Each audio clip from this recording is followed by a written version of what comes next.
Halo teman-teman. Di video kali ini saya tidak akan sharing setup atau analisa apapun. Saya hanya akan menambahkan sedikit video edukasi lah. Ini bukan bermaksud untuk menggurui teman-teman. Ini juga sekaligus journaling saya pribadi gitu, agar saya bisa tonton ulang gitu kan, untuk pembelajaran saya ke depannya gitu. Tapi jika ada manfaatnya untuk teman-teman ya silahkan diambil gitu kan. Di video kali ini saya akan sedikit menjelaskan tentang direction atau trend atau momentum sebuah market gitu teman-teman. Jadi sebelum entry itu kan kita biasanya akan memutuskan terlebih dahulu gitu kan. Kita itu akan jadi buyer atau seller gitu sebelum masuk ke market itu kan. Buyer atau seller. Nah, jadi sebelum memutuskan kita jadi buyer atau seller itu, kita biasanya akan melihat trennya terlebih dahulu gitu kan. Ketika ketika ketika market turun gitu kan, berarti kita akan cenderung menjadi seller teman-teman. Ketika market turun kita akan menjadi seller, sedangkan ketika market naik gitu kan, kita akan lebih memilih jadi buyer teman-teman. Trend ataupun momentum atau apapun itulah, pokoknya direction arah besar market teman-teman, intinya seperti itu gitu kan. Terus setelah kita memutuskan untuk trend kan, untuk menjadi buyer atau seller, setelah melihat trend, misalkan kita jadi trend bearish atau trend bullish gitu kan, kita akan mencari tempat entry-nya teman-teman, di mana gitu kan, tempat entry yang tepat itu kita sebagai seller atau buyer gitu kan. Tempat entry point gitu, entry kok ini sih.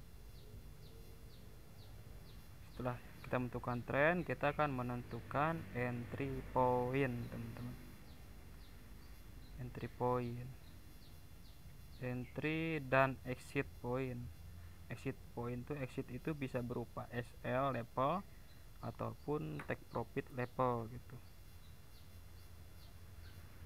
Nah, seperti itu teman-teman. Setelah entry point dan exit point tersebut, kita akan menentukan konfirmasi.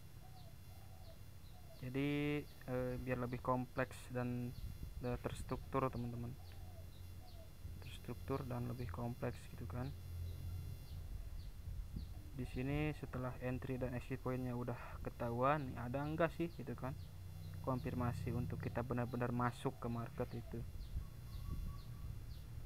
Apa ini konfirmasi? Itu sih yang biasa saya lakukan sebelum entry gitu kan. Kalau entry dan exit pointnya udah ketahuan gitu, konfirmasi entry-nya tinggal cari itu gitu. Nah, untuk yang pertama di video kali ini saya akan explain atau menjelaskan tentang tren dulu teman-teman. Jadi secara bertahap lah, kita pelan-pelan sama-sama belajar teman-teman.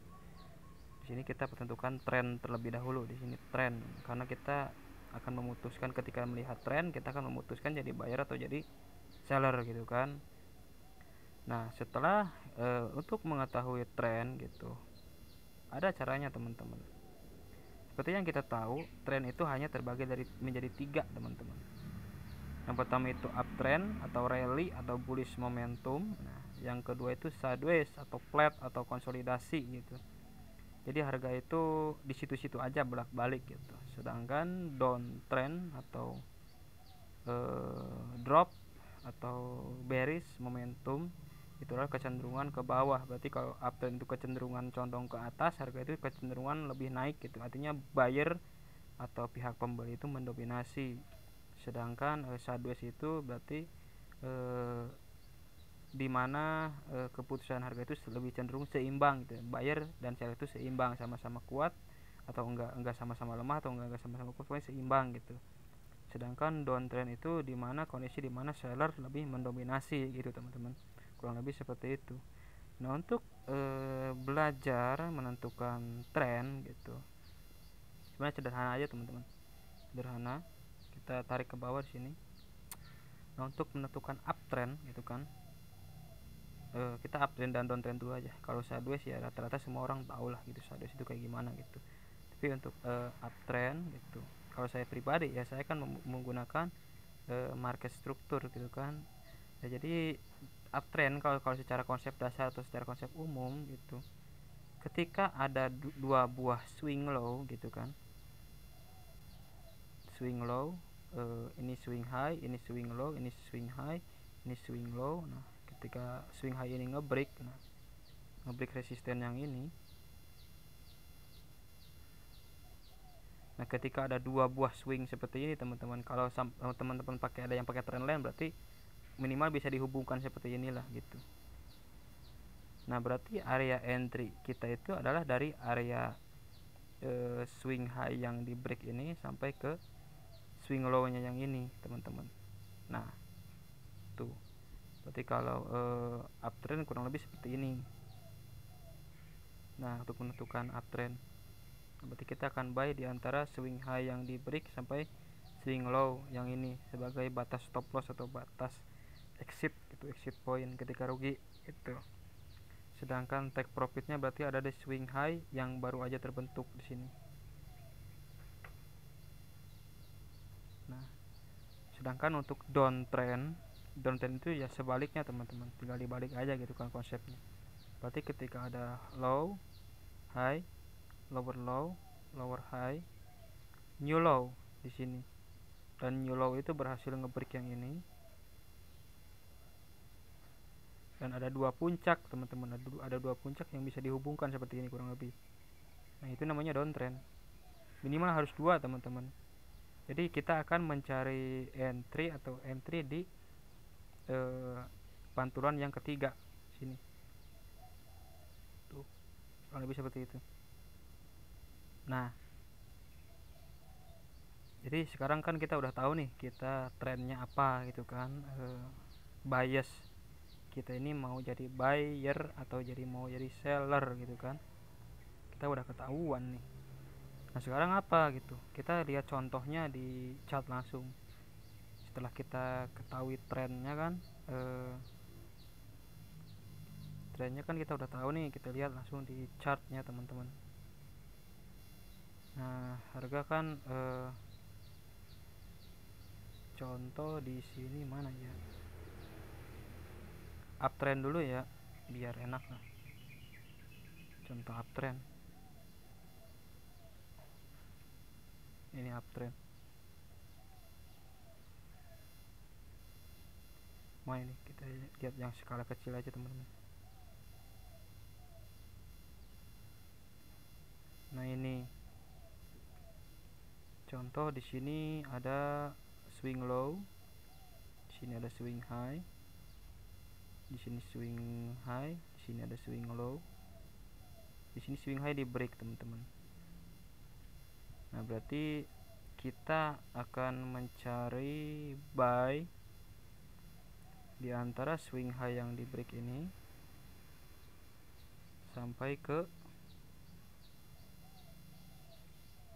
sini swing low yang ini, berarti di antara range yang ini dengan target sampai ke swing high yang ngebreak yang baru di sini. Kurang lebih seperti itu teman-teman. Itu untuk contoh uptrend, ini contoh sederhananya, contoh singkat. Nah sedangkan untuk downtrend ketika ada swing high seperti ini,